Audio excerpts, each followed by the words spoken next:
Olá, eu sou Rafael e eu parei aqui nessa praça para gravar um vídeo hoje falando sobre depressão, né?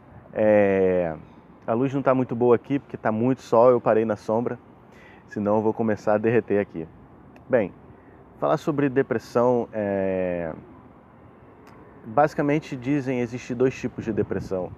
Aquela depressão que vem de dentro, uma depressão orgânica, que causa alterações orgânicas, alterações em produções hormonais, como na serotonina, e muitas vezes essas pessoas acham que esse tipo de depressão ela não tem cura, ela é um tratamento crônico, um transtorno crônico, né? E existe aquele tipo de depressão que é uma depressão exógena, né? A primeira é endógena e a segunda é exógena, uma depressão externa que vem de experiências anteriores traumáticas relacionadas a aprendizados negativos, né? Que geram sofrimento, que são vivenciados de maneira recorrente. E como separar isso, né?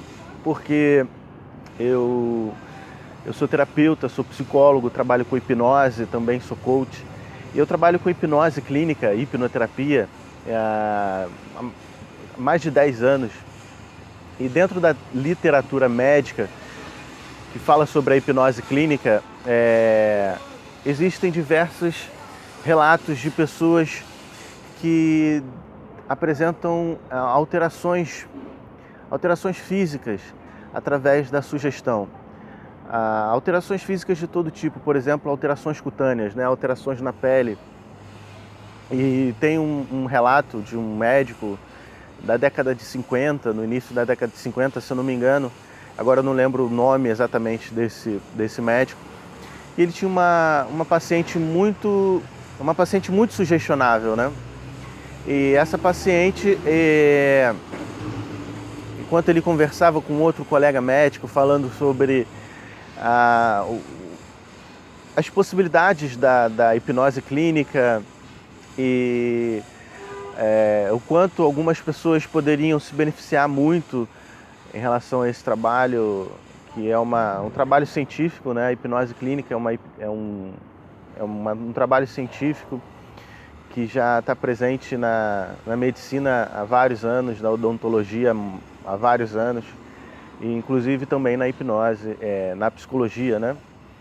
E esse médico chegou conversando com esse outro colega médico, e essa paciente estava na sala de espera, né?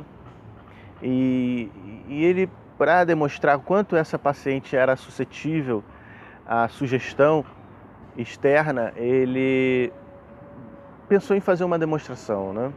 Ele já tinha feito isso algumas outras vezes com outras pessoas, e isso depois foi replicado também em pesquisas. Hoje isso não é mais realizado, mas naquela época era possível se fazer esse tipo de pesquisa com seres humanos. Então ele pegou uma caneta de metal, e essa caneta estava totalmente fria, né? Uma caneta que ele tirou do bolso.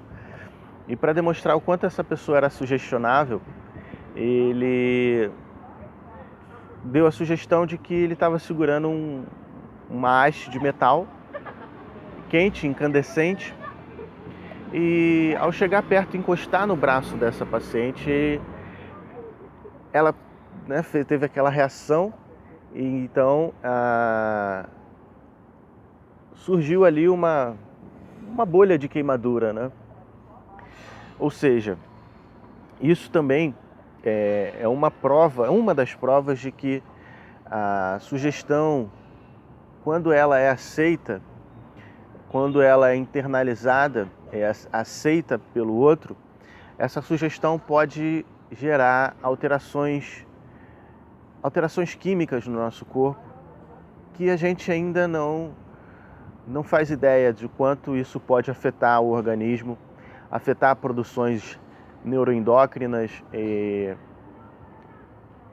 depois essas pesquisas foram replicadas diversas vezes, né? Um outro médico mais atual, que é o Dr. Marlos Vinícius Costa Ferreira, que tem uma literatura muito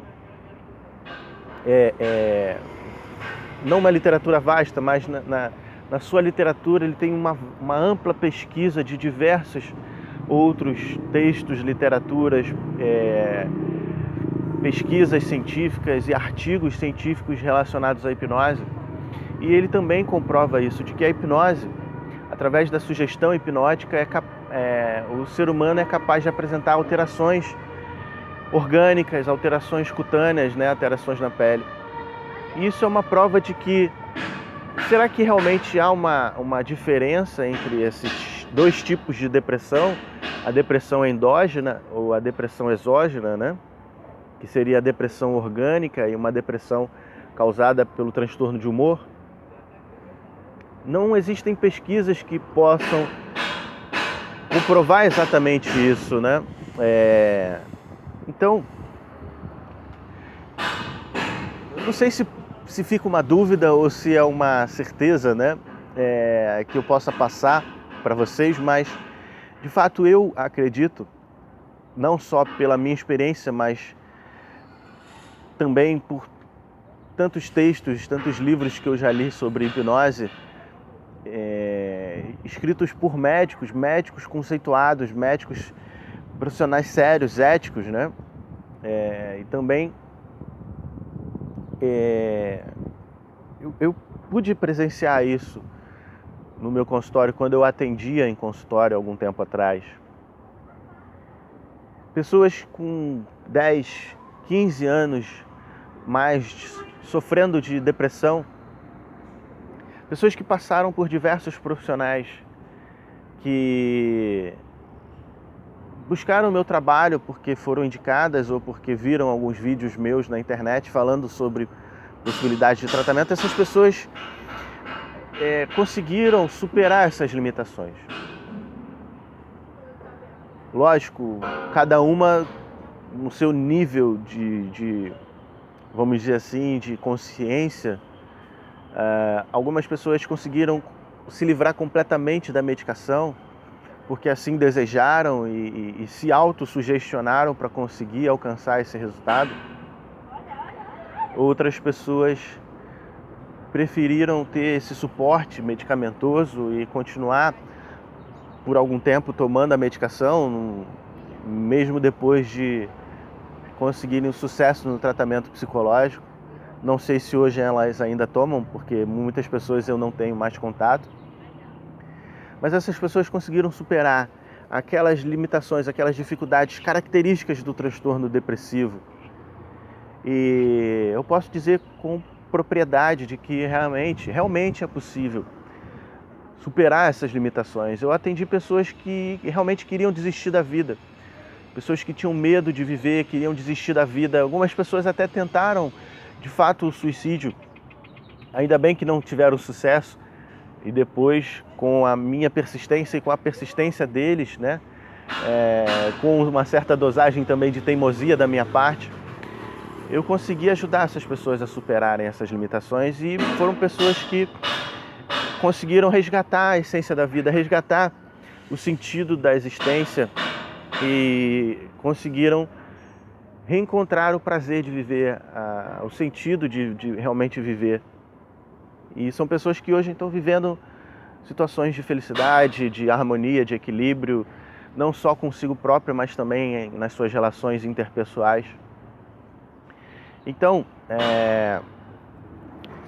pensando nisso, né, eu sempre me remeto a casos que eu atendi no início da minha carreira. Então, eu fico sempre refletindo sobre isso.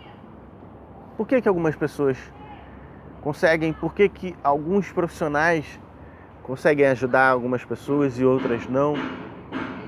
Bem, isso vai, na minha opinião, vai da intencionalidade do profissional e também da intencionalidade do cliente, do paciente, enfim.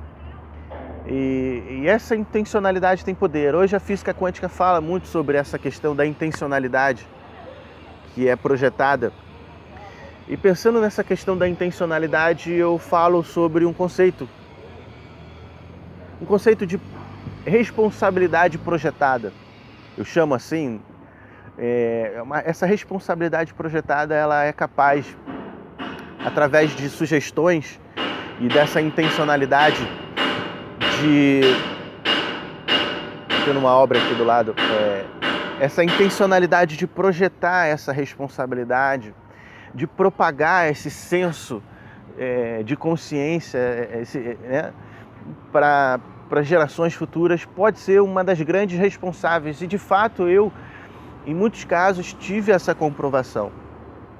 Por exemplo, gerações anteriores à minha, na época, na década de 50, pessoas que hoje têm seus 50, 60, 70, 80 anos, e que são idades de pessoas que eu já atendi, já trabalhei com pessoas, né, no atendimento domiciliar, com uma senhora que eu atendi, né, nos seus 85 anos, atendi ela até o seu falecimento praticamente, e eu tive experiências muito enriquecedoras, tanto para a minha vida pessoal, muito mais para a minha vida pessoal, como para a minha vida profissional.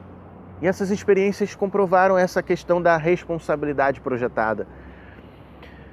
Mulheres que se divorciaram, mulheres que tiveram um casamento conturbado, viúvas, que naquela época, né, 40, 50, 60 anos atrás, a sociedade tinha uma outra cabeça, a sociedade tinha uma outra consciência. E a mulher era muito culpada por diversas situações, mesmo que, por exemplo, em alguns casos de mulheres que tiveram mães, em que essas mães, né, sofreram situações tipo o marido tinha outras famílias e eles decidiram largar essa mulher para viver com outra família, e mesmo tendo outra família tinham outras amantes. E naquela época a mulher, mesmo sendo a vítima da situação, ela era vista como culpada e ela internalizava esse conceito de culpa da mulher como um ser falho, um ser inferior ao homem. E isso se refletia na forma com que ela lidava com os seus filhos, e isso principalmente com as suas filhas. E essa responsabilidade projetada para essas meninas apareceram muitas vezes no discurso das clientes que eu atendi e atendo ainda hoje, que sofrem de depressão. Então isso é uma questão que eu deixo para vocês refletirem, tanto para os profissionais, colegas, psicólogos, médicos que possam estar me assistindo aí, como principalmente para as pessoas que sofrem de depressão. Na sua maioria, segundo a literatura, segundo pesquisas, né, a estatística aponta que as mulheres em maior número sofrem de depressão. Então eu deixo essa mensagem para vocês, falando sobre essa situação que é muito, muito comum e que gera muito sofrimento na vida psicológica. E hoje eu não atendo mais em consultório, eu atendo somente pela internet ou o atendimento domiciliar. E se você achar que deseja, que pode superar essas limitações, entre em contato comigo ou com outro profissional da sua confiança, mas é importante saber que é possível superar essas limitações e que a depressão não precisa ser algo que vá causar sofrimento para a vida toda. Então, se você gostou desse vídeo aí, curte, se inscreva no meu canal e compartilhe com seus amigos, que isso pode estar fazendo a diferença na vida de muitas pessoas, como eu vivi nesses 10 anos de profissão e presenciei a superação de transtornos crônicos, não só relacionados à depressão, mas outros tipos de transtornos que por muitos profissionais foram considerados sem solução. Então, um abraço e a gente se vê no próximo vídeo.